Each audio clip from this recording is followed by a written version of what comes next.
Hello and welcome everybody. Today we are at Peaks Utrecht and we're going to make a video in how you can beat everybody, because we have 11 tactics that will help you to win every single match on the paddle court. So how you play against tennis players, how you can play against blockers, how you play against people that are really good in overheads. From hard to do to easy to do what you have to do. So number one is super easy to do and it's very important. So could be a controversial list, but I think it will be nice. And today we are here with Martijn. And Martijn is playing for 5 years. He would be a level to apply all the tactics with. So no pressure, Martijn. But we're going to start right now. Vamos! Oké. Ah, lekker boelie! And we have sales on justpaddle.com. I like it. You like it? Good match. Tactic number 11, volley the overhead. So this is not easy to do. You need to make sure that you're playing a high lob. So it's 10 meters here, so maybe not the best to use this tactic in indoor locations. But if Martijn has the sun in his eyes, if it's windy, this is a great option. So outdoor as well, because in outdoor clubs you have more wind than in indoor clubs. So use this in outdoor facilities, because this is amazing. If Martijn gets the high ball, he probably has to look up, and this is the moment where I can go to the net. So his partner should tell him, Sven is going! So he can either destroy me or play soft in the center or to the fence. You can do everything, but this works really well if somebody has very good overheads, but struggles with high lobs. So the higher the lob, the faster the ball comes down, the more difficult it becomes to play a good shot.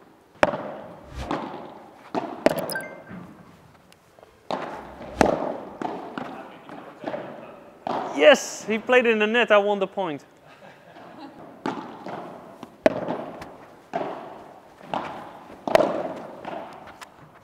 There are multiple solutions for Martijn, and one of the best ones is soft in the center. So if you see somebody coming close to the net, just play soft in the middle line, because if I need to half volley the ball from here, it's always complicated.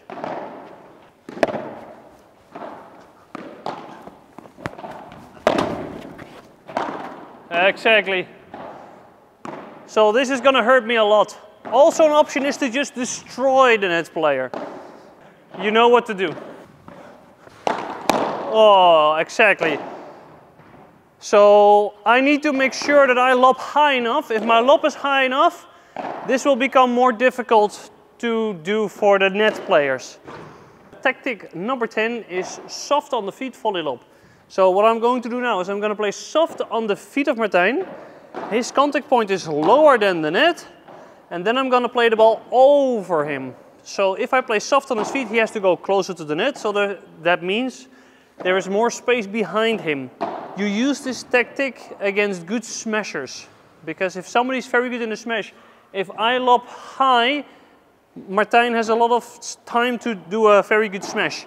So if you play against very tall opponents, or when you're indoors and the roof is very low, then you cannot do the normal lob, so then you do the volley lob.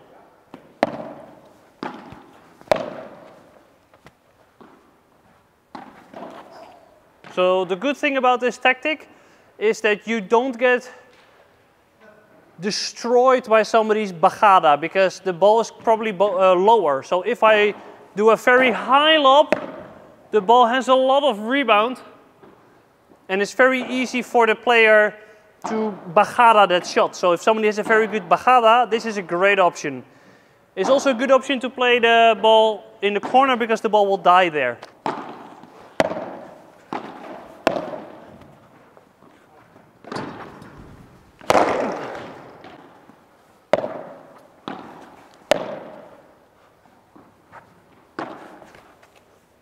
Tactic number 9, high lob stay. So now you're going to play the high lob on purpose, so you will get the ball. So if I play very high to Martijn, and he's playing on the left side, it is so complicated for him to keep the ball low if you play straight. We will show that. So he's forced to play to me.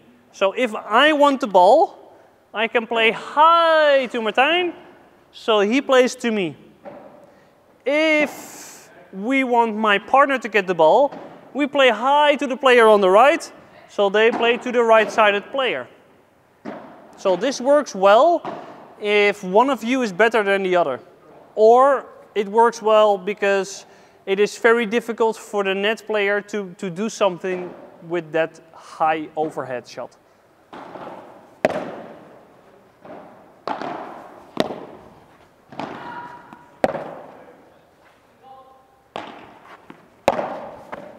Bingo. So you see now that if he plays the ball straight, the ball comes up a lot.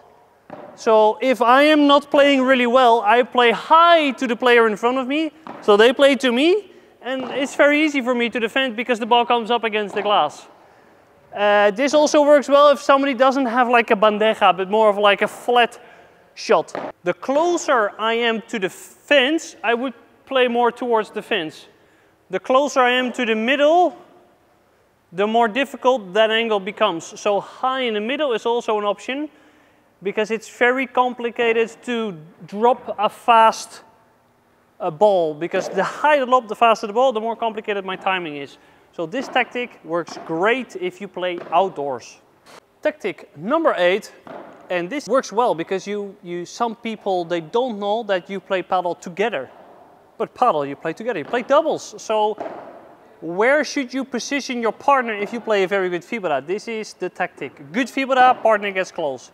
So if I play on the left side, I play a very good fibra. I want my partner, sometimes if it's an amazing shot, I want them to put their on the net to play por cuatro, por tres, or whatever, or good drop shots, because you can win points if your vibra is very, very good.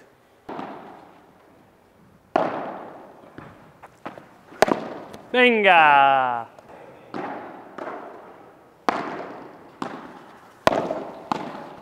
Oh! So if my partner is playing a very good vibra and I'm staying at the second post, there's too much space in front of me. So you can see now that Martijn wins the point easily. He can take over the net, he plays soft on my feet, I'm gone. This mostly occurs if I am watching my partner. So the ball comes high and I'm going with my partner backwards. But if my partner is going to play the vibora or the bandeja, I can just stay here.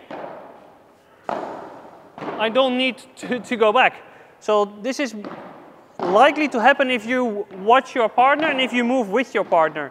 If your partner is going to play the bandeja, stay and go at least to the first post. So first post. If the ball is amazing, yeah, you just put it on the net. Tactic number 7 is short end angles. This is a tactic that you should use when the court is very, very slow.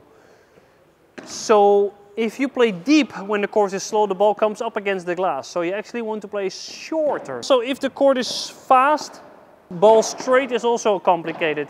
And this is not really the case when the court is slow. So if the court is slow, it would be better to play more against the fence and to make angles. Yes. So if the court is slow, I can always play to the fence.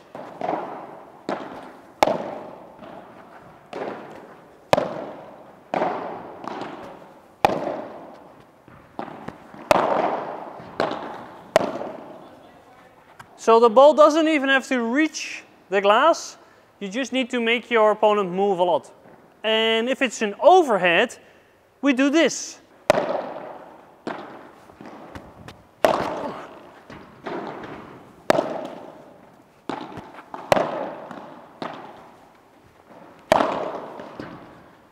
So I played the first vibra very deep, behind the line. Martijn could easily defend the shot. The second time I played the overhead, the ball bounced before the line, and it was way more complicated to defend.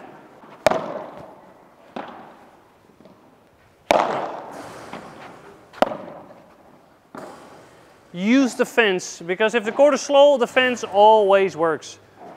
So angles is the fence, the side wall, short is before the line. Tactic number 6, anti-block. So how do you play against players that are very good in blocking every single ball? Well, we're going to create the magic triangle. And when we build up the point, we start outside the triangle. What are you talking about, Sven? Oh, let me show you. So if you're a good blocker, it is very easy if the ball comes inside the orange cones, because you can block everything. So if you're going to play against somebody that is very good in blocking, you need to either play to the fence, to the middle, or maybe a drop shot. So this is how we're going to play. After you played an amazing shot to the center, you can play in the triangle because the opponent has to move back.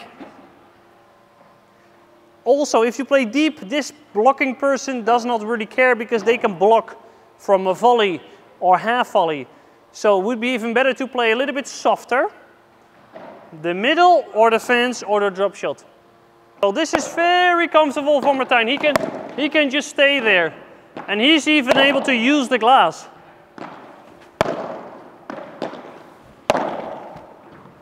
Yes, so I'm not gonna hurt him because he can block well and he can defend well. So I need to play outside the cones. So this also works well against people that are very good in defending the corner with the glass, because if they are in the corner, they know exactly how to defend the glass. Yeah, so now I can put pressure on Martijn. It's more tough to defend the corner.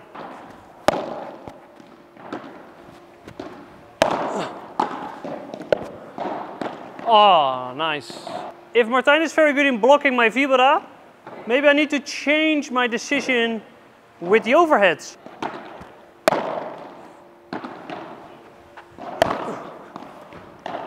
Yes, so now he's forced to use the glass. Way more complicated. Or I could play to the fence.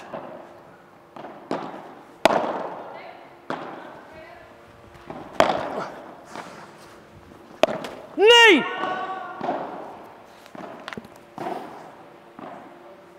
Tactic number 5, keep your cross. So if your opponents are very, like the same kind of level, it would be good to start cross. Because if you start cross, you can hurt them more than straight. So if I play on the left, I just play more to the player on the left. Because if I play more to the player in front of me, I cannot hurt him that much. So I prefer to start cross courts and then find out if you can find a weakness in somebody's game. Because how somebody warms up is not always the same as in the actual match. So this is great to start the match with, to start cross and take it from there. Also, if you're defending, let's say I'm at the net, I play on the right side. For Martijn, one of the best options is to play on my backhand here, because I cannot play in the corner so much. So if this is your basic shot, it helps a lot.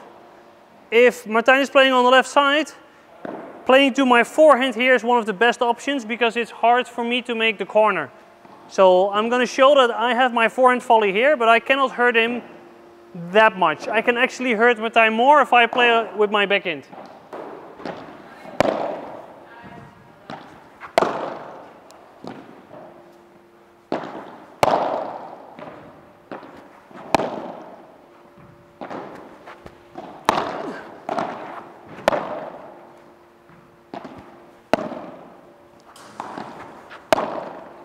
Yeah, I can make the court a lot bigger. I can let him run way more.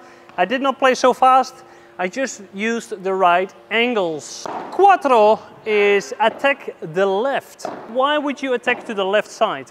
Because if you play more to the defender on the left side, your partner can help and interfere with a forehand, which we will show you.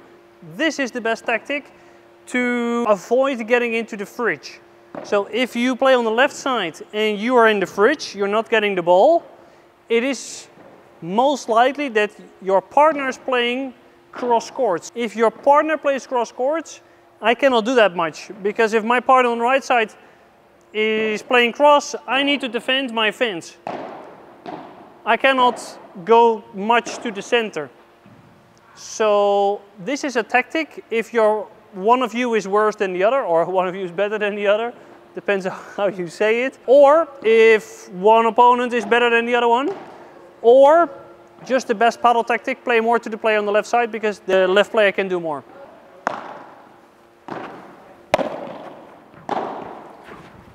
That's my forehand.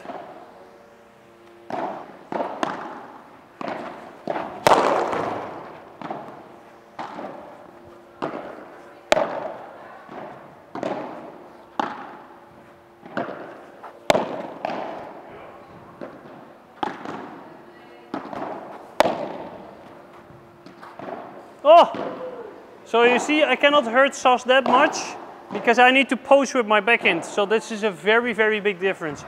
If you have a lefty and a right-handed player, you can do both. So you can also play more straight if they play more to you. So let's say I'm defending, I want to play more with the player in front of me. So let's say Martijn is playing on the right side. His partner is better than him, then he should play his forehand to the backhand of the left player.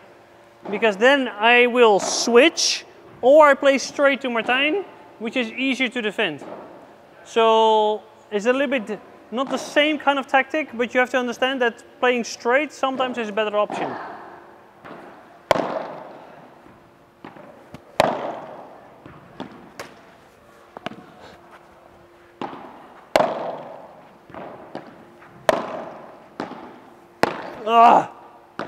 Yes, especially if Martijn is going to play high on my backhand. I need to switch, but if I am in this position and I switch, my partner has a very big gap to that side. So this is what you could do to force somebody to change direction. Tactic number 3, slow play, which is not easy to do because for many players it's very difficult to slow down the ball. So just a quick technique tip, if you want to slow down, make your backswing smaller, but not your follow through. Many people start from here and then they stop. This is not how you play slow. Playing slow is better if your racket is closer to you and then you go forwards. Why should you play the slow play tactic? If you play against very good tennis players, they like it when you play very fast. So they actually play better if you play fast. So you should play slow. So what you should do, they should go fishing when they're close to the net. So that means the ball should be lower than the net or it's higher than them. I also explained this as instead of playing against your opponent, you're playing with your opponent. Let them run a lot. So if Martijn is now very close to the net, I play high. If he's further away from the net, I play very slow. But I'm not going to accelerate. So this is how you should play if somebody likes speed.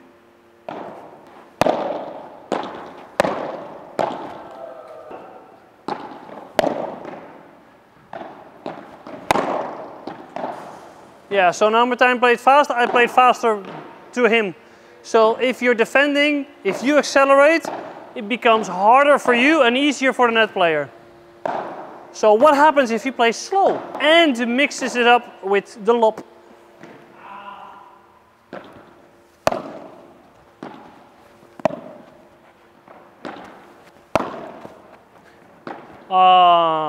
Yeah, so if you say, congratulations, if you say, well, if I play slow, they do it out of the court with the por cuatro. If they're that close, you play the lob. If they're further, you play down. It is impossible for me to accelerate the ball if my contact point is lower than the net. So it becomes super easy for the defender to defend this ball. So either your opponent is at the second post, you play on his feet, or he's at the first post, you just play the lob. And if you know how to play like this, this is the easiest thing to do because everything else becomes so easy. Oh, tactic number 2, play in the middle, play in the open space. For me, this is fundamentals. They're one of the easiest tactics in paddle. The best way for a lot of paddle players.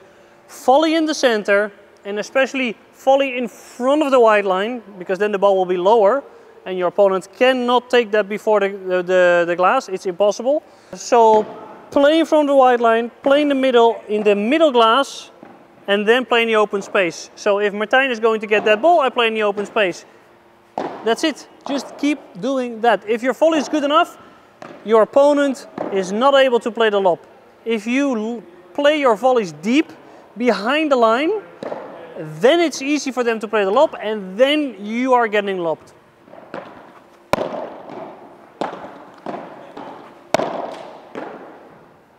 Oh, yeah, I will get lobbed if I play also on the fourth glass. So for me, this is too easy to defend. It's the worst place to play the ball, because he always gets it back. So this is too easy. Yeah, oh, getting lobbed. Yeah, I'm also getting lobbed because my ball is bouncing behind the line. So this is the key to this tactic.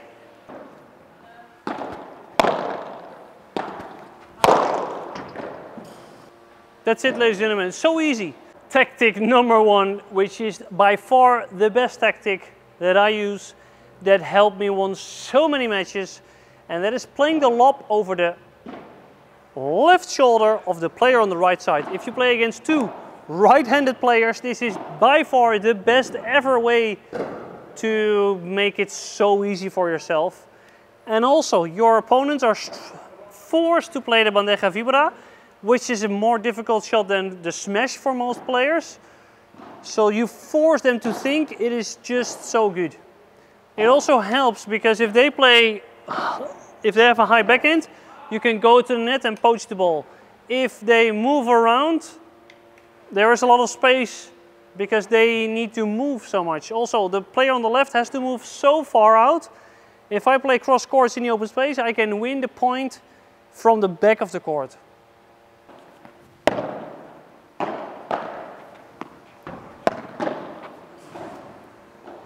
Facilissimo.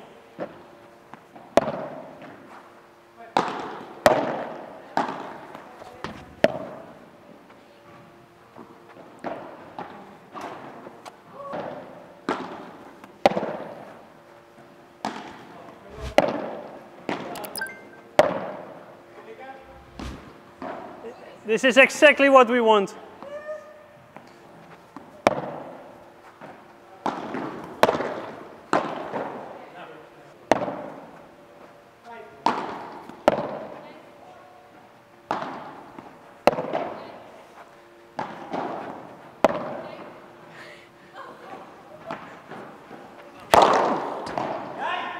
This is great because now Martijn has to move so much.